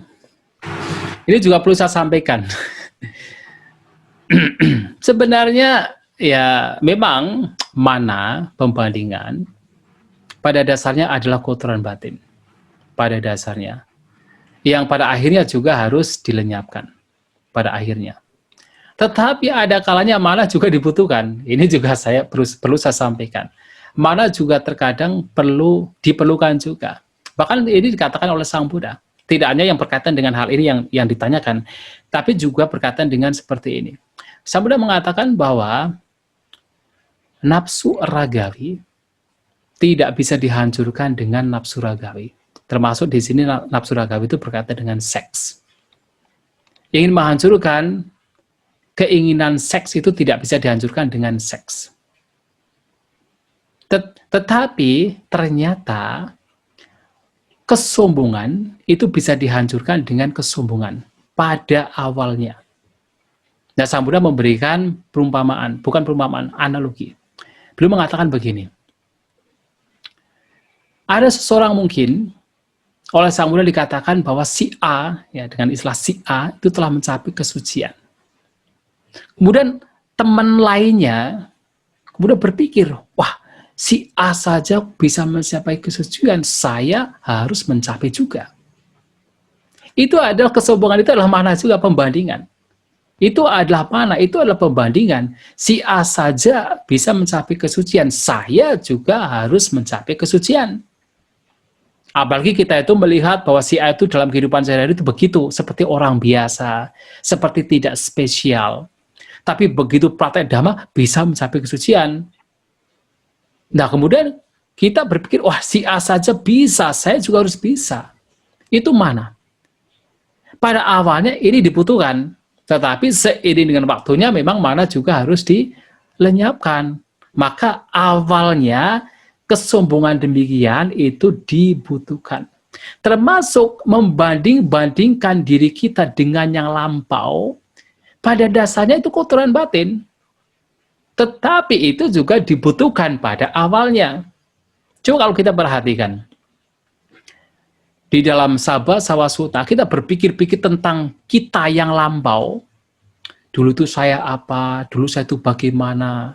Itu adalah apa? Ayoniso manasikara, perhatian tidak bisa. Ini bisa memunculkan apa? Memunculkan persepsi keberadaan atta, keberadaan diri. Itu juga kotoran batin. Tetapi ada kalanya membandingkan yang dulu dengan sekarang pun juga dibutuhkan. Artinya seperti misalnya Sang Buddha memberikan sebuah perumpamaan begini. Bagaimana kita mengetahui bahwa kotoran batin ini sudah terkikis dengan praktek dhamma kita? Ada perumpamaan bahwa kalau seseorang itu menggunakan kapak, ya menggunakan kapak dengan pegangannya terbuat dari kayu. Pada saat dia menggunakan, dia tidak tahu seberapa pegangannya itu aus terkelupas kayunya. Tetapi setelah 1 minggu, 2 minggu, setelah 3 minggu, baru dia tahu. Wah, ternyata selama ini ketika saya gunakan sedikit demi sedikit, ini pegangan kapak ini semakin mengecil. Berarti ada yang aus, ada yang terkikis. Nah, demikian pula ketika orang praktek dhamma. Tidak tahu. Ketika bermeditasi, kita tidak tahu seberapa kotoran batin itu dilenyapkan. Sedikit demi sedikit tidak tahu. Tetapi setelah 1 bulan, 2 bulan, setengah tahun, 1 tahun, kita berpikir kembali ke belakang. Dulu saya itu sensitif, mudah marah, mudah tersinggung. Ada kata-kata yang tidak menyenangkan, langsung marah, langsung seperti bergejolak hatinya. Tapi sekarang lebih mudah menerima, lebih humble, tidak kemudian mudah marah. Ketika ada suara yang kasar pun tidak langsung bergejolak, mudah tersadari. Artinya apa? Dengan berpikir yang lampau, walaupun itu adalah sebuah pembandingan, ada semacam di situ ada semacam mana. Nah, tetapi itu berguna mengetahui bahwa ada sesuatu yang berubah, ada sesuatu yang baik. Nah, itu masih dibutuhkan. Tetapi memang pada akhirnya ya semuanya harus dilenyapkan. Termasuk tidak hanya itu, canda atau desire atau keinginan. Ya tentu canda yang baik di sini. Ada seorang bertanya kepada Sang Buddha, kalau memang nibbana itu adalah lenyapnya canda, lenyapnya keinginan, tetapi kenapa dalam upayanya harus muncul keinginan? Upaya untuk mencapai nibbana, muncul keinginan. Nah, Sang Buddha memberikan perumpamaan. Kalau ada seseorang yang berdagang, dia tinggal di Saketa, mau pergi ke Sawati. Ketika mau pergi ke Sawati ada tidak keinginan? Wah, ada Bante, ada keinginan. Tetapi apakah setelah sampai Sawati keinginan itu masih ada? Oh, tidak Bante, tidak ada keinginan. Nah, demikian pula awal-awal kita praktek dhamma ya ada keinginan, ada canda juga. Tetapi ketika sampai pada tujuannya, keinginan juga lenyap. Maka ada kalanya masih dibutuhkan. Tetapi tentu ya itu masih berkaitan dengan dhamma, berkaitan dengan hal yang baik, berkaitan dengan hal yang memang menuju kepada pelenyapan kotoran batin. Ya, saya kira demikian pertanyaan dan jawaban yang dapat saya sampaikan. Terima kasih.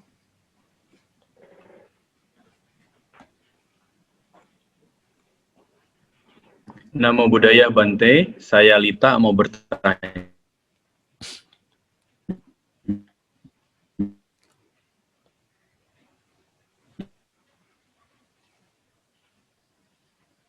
Sudah ya? Ini dibacakan sudah? Iya, Pak. Ini punya saya kayaknya ya.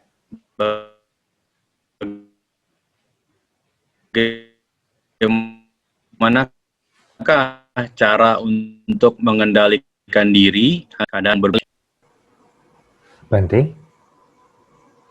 Saya mati tadi. Oh, Internet kayaknya, internet. Makanya tadi saya pikir kok kayak diem. yang penting jangan Bantenya ya. Baik. Ya, coba diulangi lagi tadi pertanyaannya. Ya, Namo Buddhaya Bante, saya Lita mau bertanya, bagaimanakah cara untuk mengendalikan diri agar tidak membicarakan keburukan orang lain? Kadang tanpa disadari terbawa pada saat sedang berbicara dengan teman. Sila keempat ini paling sulit untuk dipraktekkan, Bante. Mohon petunjuknya. Ya, baik, terima kasih. Ramani Litawati. Ya, terima kasih kepada Ramani Litawati. Ya, salah satu cara yang mesti kita kembangkan adalah memiliki sati sambajanya, memiliki perhatian dan juga kebijaksanaan. Sati penting sekali, kewaspadaannya. Sati itu adalah sinonim dengan apamada, kewaspadaan, perhatian. Perhatian, kewaspadaan itu mesti dikembangkan.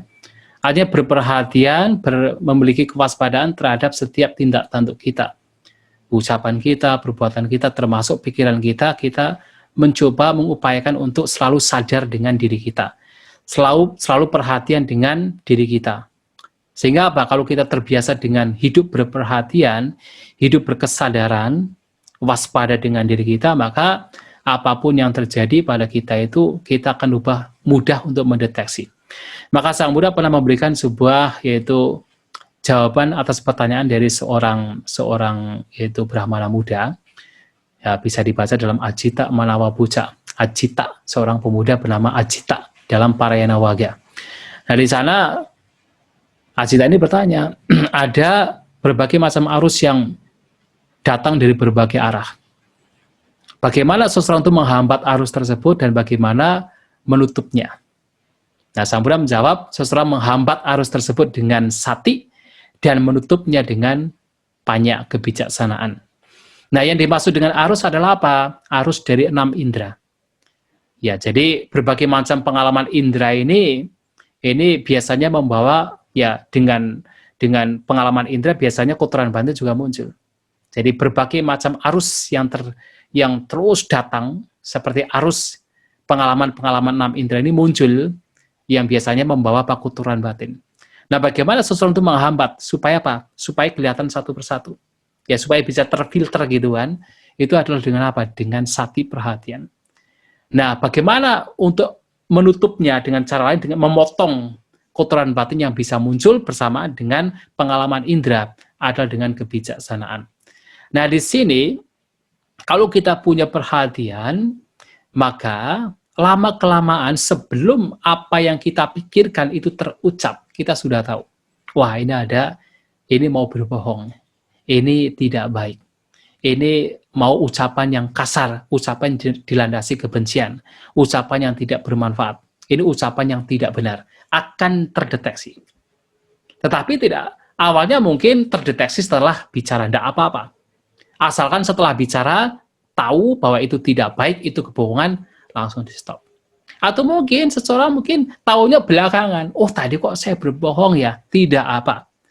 Tetapi setelah tahu bahwa tadi telah berbohong, maka harus punya tekad lain kali tidak berbohong. Nah, kalau itu diulang terus, maka lama-kelamaan sebelum terucap sudah diketahui bahwasanya ini mau berbohong, ini mau ucapan yang tidak baik, ucapan yang tidak bermanfaat, maka tidak jadi diucapkan. Semakin lama, kebencian yang halus sekalipun baru nongol, itu sudah terdeteksi oleh sati perhatian itu sendiri. Maka di sini sati perhatian dan juga kebijaksanaan artinya ini pengetahuan, ini baik, ini tidak baik, ini bermanfaat, ini tidak bermanfaat, itu juga harus dimiliki. Maka sati sambajana, sati panya, itu harus dikembangkan dalam setiap tindakan yang kita lakukan. Ya, itu salah satu caranya. Terima kasih.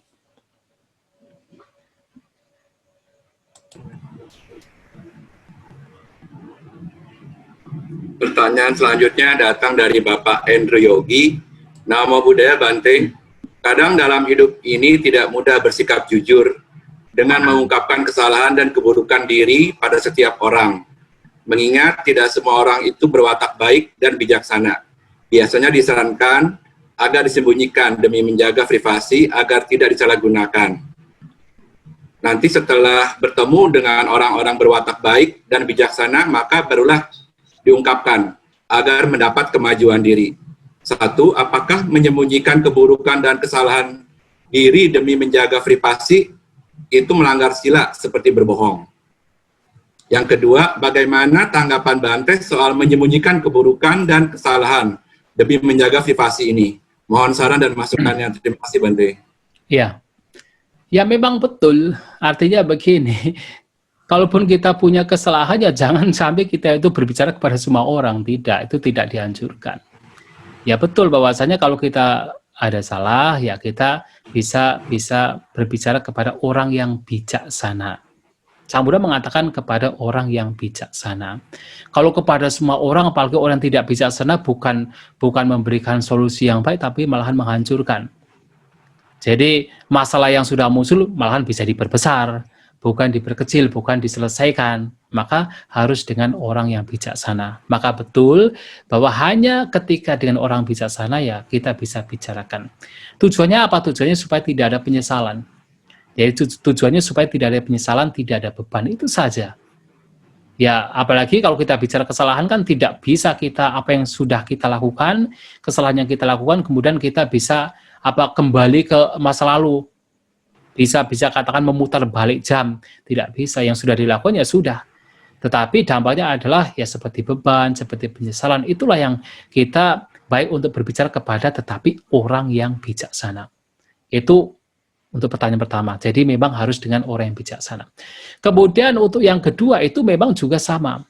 Yang kedua ini tentu ya kita harus melihat situasi dan kondisi.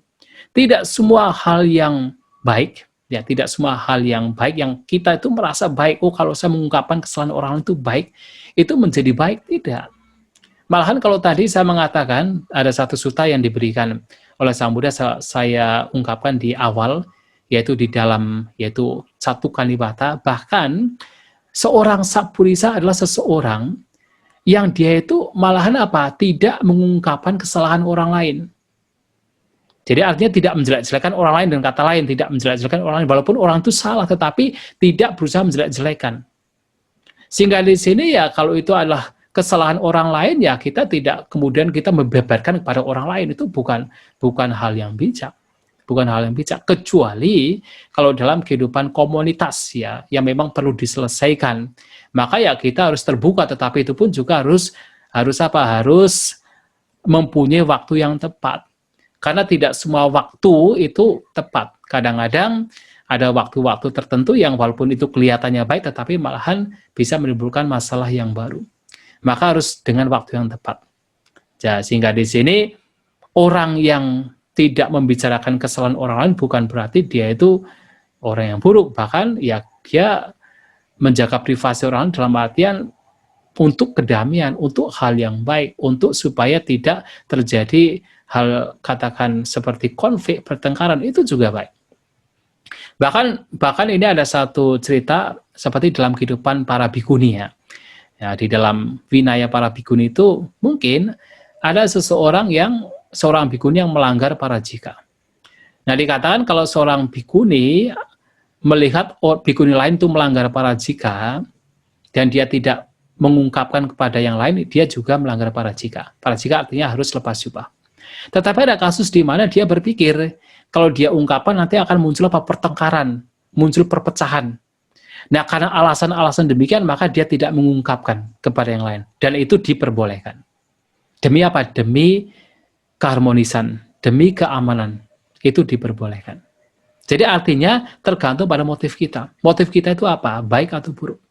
Kalau motif kita itu adalah baik, adalah demi keharmonisan, demi kedamaian, yaitu itu bukan hal yang buruk juga. Walaupun kesalahan orang lain itu ditutupi atau dalam artian ya kita tidak membicarakan. Ya, demikian atas pertanyaannya. Terima kasih. Oke, terima kasih Bante atas jawaban-jawabannya.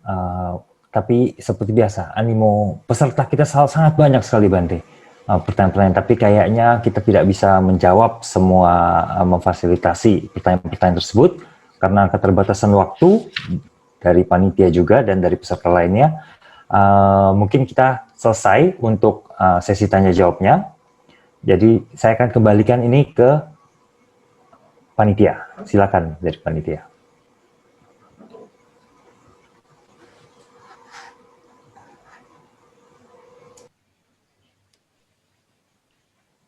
Baik, terima kasih Rama Beni.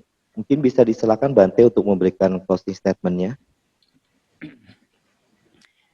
Ya baik, terima kasih kepada Rama Chandra dan juga Rama Beni atas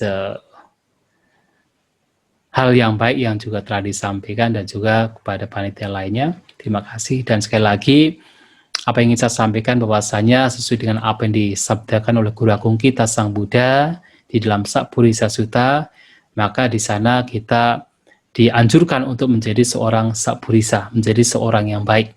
Nah, seorang yang baik adalah seorang yang tidak sombong dengan apa yang dimiliki. Apalagi yang dimiliki hanya sekedar materi, sedangkan seandainya kita sudah mencapai tingkatan spiritual tertentu, kalau itu bukan sebagai kesucian pun, jangan kemudian kita menjadi sombong. Karena kesombongan, mengunggulkan diri sendiri, merendahkan yang lain, itu juga rintangan batin yang mesti dihancurkan. Sebaliknya justru kita harus fokus dengan praktek itu sendiri. Nah, dengan praktek itu sendiri, dengan tidak menyombongkan diri sendiri, tidak merendahkan orang lain, kemajuan batin bisa kita harapkan. Nah, sehingga sekali lagi, jangan menjadi sombong dengan apapun yang kita miliki, walaupun adalah pencapaian spiritual sekalipun. Jangan menjadi sombong. Ya, itu yang bisa saya sampaikan berkaitan dengan apa yang disabdakan Sang Buddha dalam Saburisa Sutta. Semoga kita semua maju dalam Dhamma. Sapisata Bhavantu Sukhitata. Semoga semua makhluk berbahagia. Sadu, sadu, sadu.